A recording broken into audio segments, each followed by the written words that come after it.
Les progrès de l'électronique permettent d'offrir toute une gamme de nouveaux services de confort.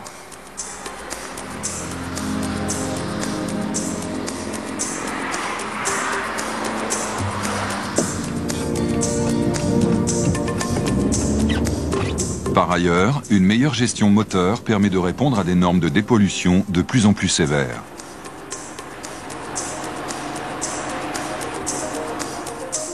Ainsi, le nombre de systèmes complexes augmente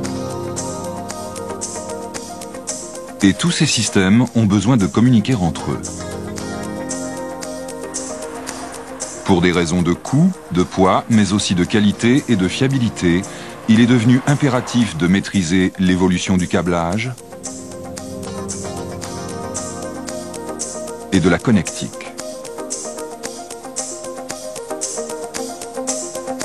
Sur 206, un premier pas a été effectué avec le BSI en regroupant une multitude de boîtiers électroniques en un seul. Sur 206 toujours, le multiplexage permet de faire dialoguer entre eux l'afficheur multifonction, l'autoradio et suivant équipement le changeur CD et le calculateur de navigation. Le principe du multiplexage est d'utiliser une ligne commune à tous les équipements pour échanger les informations nécessaires au fonctionnement.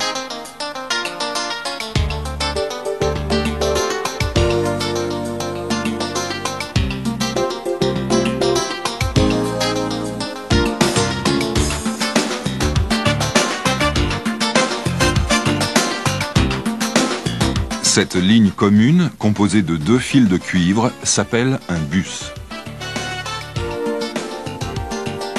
Les informations y transitent sous forme numérique.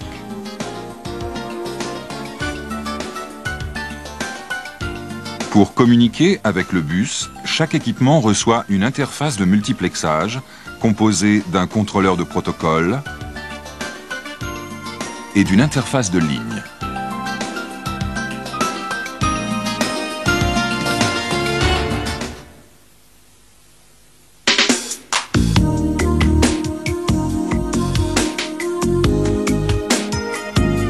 Le numérique consiste à coder les informations à l'aide du système binaire, c'est-à-dire avec une numération ne comportant que des 0 et des 1.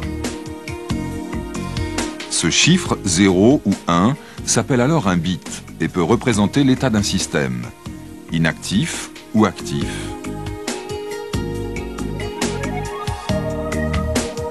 Allumé ou éteint. Un nombre formé de 8 bits s'appelle un octet. Cet octet peut être traduit en un signal numérique.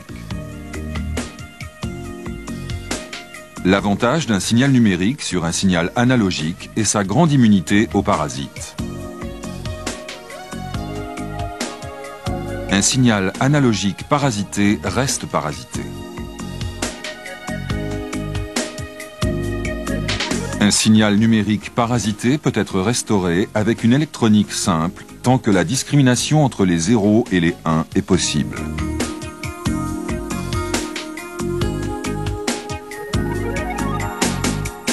Pour transmettre un octet d'un équipement à un autre, 2 types de liaisons sont possibles.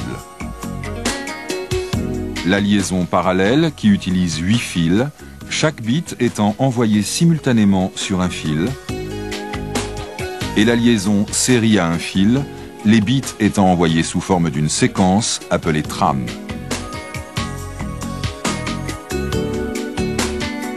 Pour le multiplexage, la solution liaison série est retenue.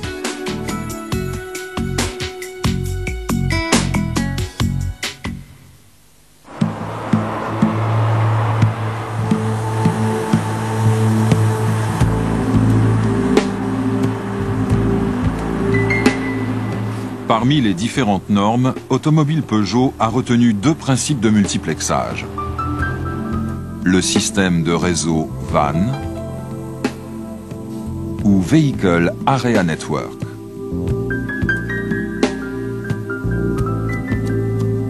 Et le système CAN ou Controller Area Network. Le réseau WAN, développé par PSA, est plus spécialement destiné aux équipements confort et carrosserie, tels que par exemple l'autoradio, les afficheurs, le système de guidage embarqué, mais il permettra aussi de piloter le réglage des sièges et des rétroviseurs, les lève-vitres et la condamnation centralisée. Les équipements mécaniques tels que le contrôle moteur ou la gestion de boîtes de vitesse automatique dialogueront sur un réseau CAN d'origine Bosch.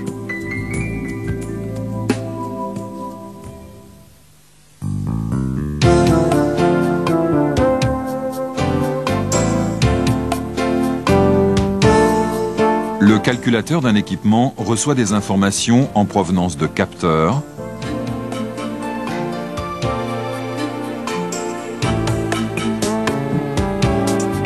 ou de contacteurs.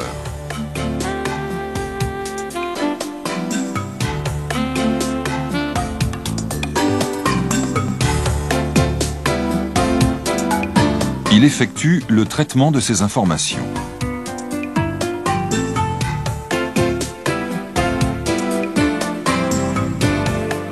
Il envoie également des commandes vers les organes dont il a la charge.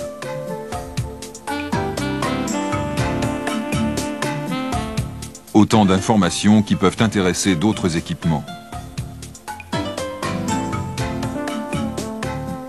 L'interface multiplexage permet à chaque équipement d'envoyer sur le bus les informations nécessaires aux autres calculateurs, mais aussi de recevoir les informations qui l'intéressent. Cette interface comprend un contrôleur de protocole,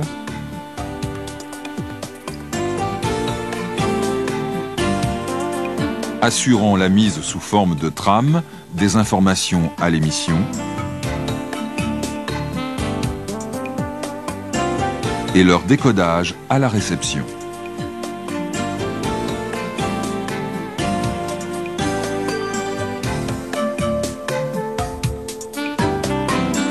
Elle comporte également une interface de ligne qui permet la communication avec le bus en transformant les signaux numériques en signaux électriques.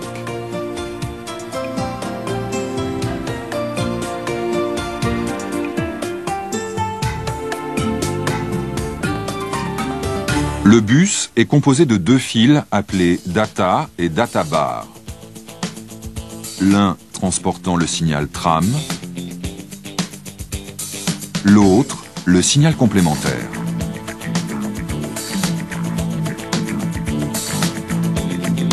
Ce principe permet de réduire les parasites, les signaux électromagnétiques émis par le bus étant en opposition de phase et s'annulant. Ce système permet également d'éliminer les parasites reçus. Une impulsion parasite est reçue de la même manière sur la ligne data et data bar. L'interface de ligne fonctionne en mode différentiel, c'est-à-dire par différence de tension entre les deux signaux,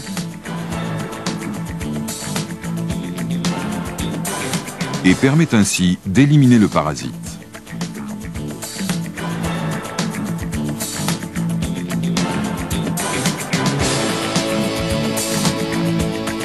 Autre avantage, si l'une des deux lignes est coupée ou en court-circuit, l'autre ligne permet de continuer l'échange d'informations et donc un fonctionnement en mode dégradé.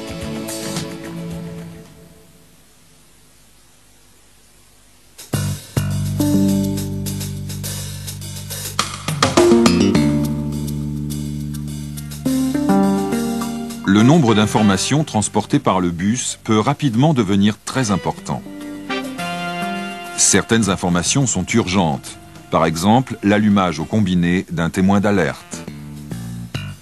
D'autres le sont moins, tels que la température extérieure. Il est donc nécessaire d'organiser, de hiérarchiser tout cet afflux d'informations.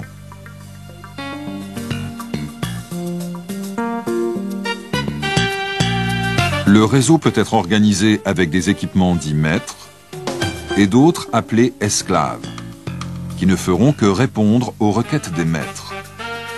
Cette architecture est appelée réseau mixte.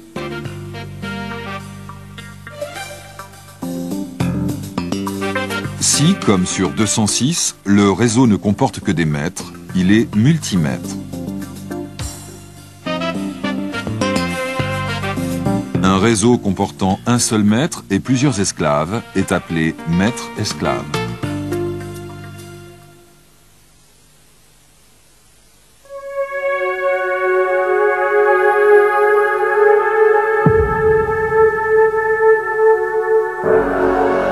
À partir des informations fournies par le calculateur, le contrôleur de protocole construit la trame. La trame commence par un signal début de trame identique pour toutes les trames, appelé SOF, Start of Frame ou début de trame. Vient ensuite, sur 12 bits, l'identificateur précisant le contenu des données. Puis, un champ de commande sur 4 bits indique le type de réponse demandée.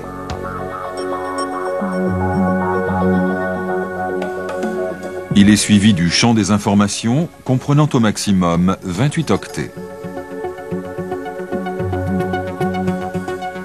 Un champ de contrôle sur 15 bits permet ensuite de vérifier la cohérence des informations.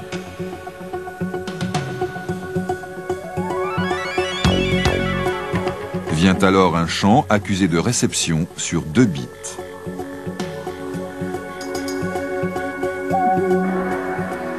Un dernier signal, identique pour toutes les trames, indique la fin de trame, ou EOF, End of Frame.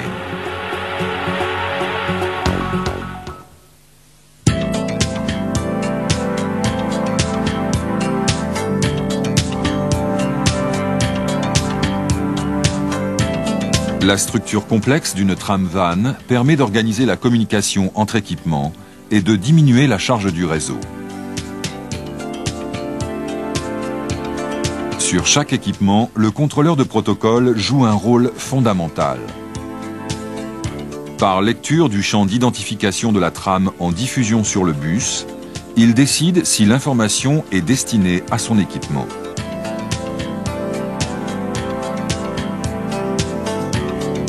Par exemple, sur 206, l'autoradio, à la suite d'un événement clavier,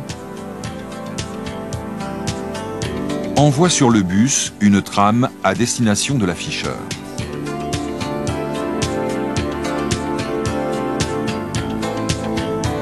Cette trame, rendant compte d'un événement ponctuel, est appelée trame événementielle. À la lecture du champ d'identification,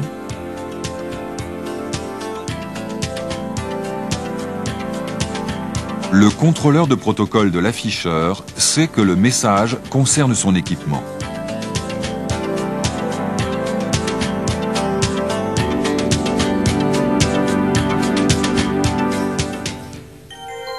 Si 2 ou plusieurs équipements émettent une trame simultanément, les trames sont comparées bit par bit pendant l'émission. Le niveau 0 est dominant, donc prioritaire, sur le niveau 1, dit récessif. Tant que les trames sont identiques, les équipements émettent. Dès qu'une trame présente un 1 récessif, alors qu'une autre présente un 0 dominant, le contrôleur concerné arrête l'émission et met son message en attente pour une diffusion ultérieure.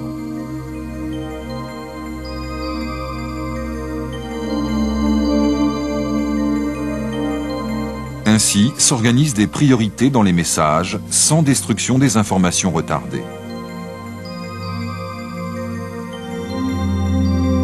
Le champ de commande permet, entre autres, à l'équipement émetteur, lors d'un message important, de demander à l'équipement destinataire de placer dans la trame un accusé de réception, économisant ainsi une trame de réponse.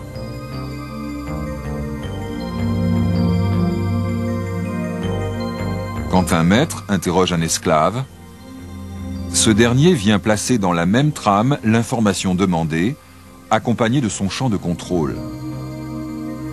Ce mode est appelé dialogue avec réponse dans la trame.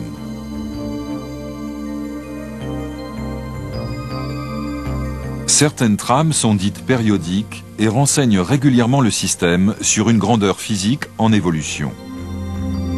Ainsi, l'afficheur interroge régulièrement l'autoradio sur l'ensemble de ses paramètres. L'autoradio effectue une réponse dans la trame.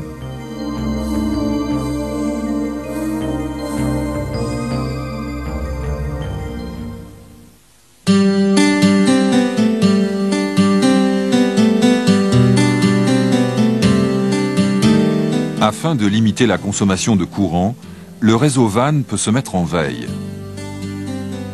Un équipement maître, désigné pour assurer la fonction mise en veille, gère la coupure de l'alimentation des équipements. Un seul maître peut assurer cette fonction. Sur 206, par exemple, c'est l'afficheur.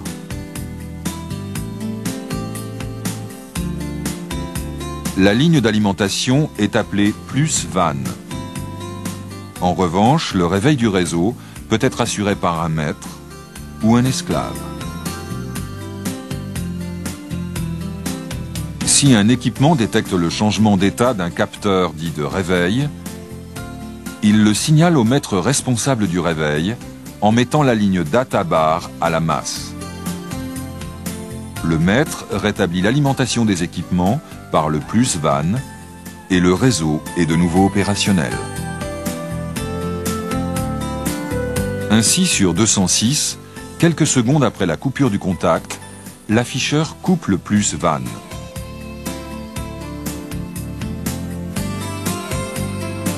Le réseau est mis en veille.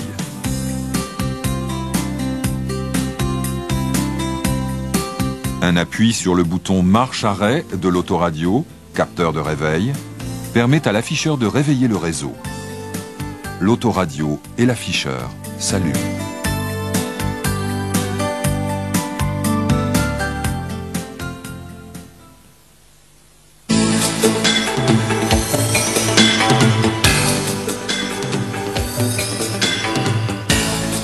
Le réseau CAN est plus spécialement destiné aux équipements moteurs.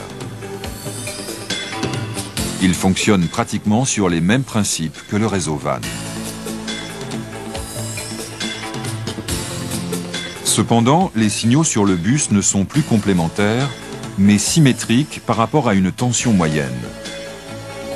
Ils sont appelés CAN H et CAN L, c'est-à-dire CAN High et CAN Low, signal haut, signal bas. La BSI multiplexée joue un rôle essentiel de passerelle entre le réseau CAN et le réseau WAN, en retransmettant par exemple les messages circulant sur le réseau CAN aux équipements WAN.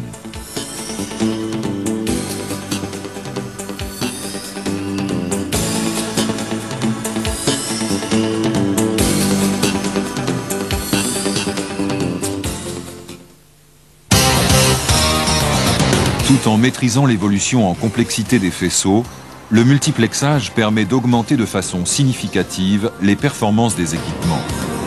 Son architecture permet aussi d'intégrer facilement de nouveaux équipements, aussi complexes soient-ils, élargissant ainsi la gamme de prestations à proposer à la clientèle.